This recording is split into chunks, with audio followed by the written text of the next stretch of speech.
Petani padi yang ada di Desa Wonokerto, Kecamatan Tugumulyo, Kabupaten Musirawas, tahun 2022 mulai melakukan aktivitas panen raya tanam padi. Pada panen musim tanam, petani mampu menjual hasil yang lebih baik.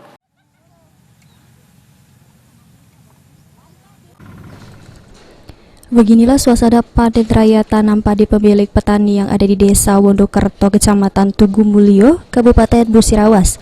Berkat semangat petani serta usaha untuk membasmi serangga hama dan didukung oleh pasukan air irigasi yang cukup normal, membuat tanaman padi yang ditanam pada 3 bulan lalu hasil panen berlimpah dengan kualitas padi yang baik, cukup membuat para petani padi di wilayah ini merasakan hasilnya.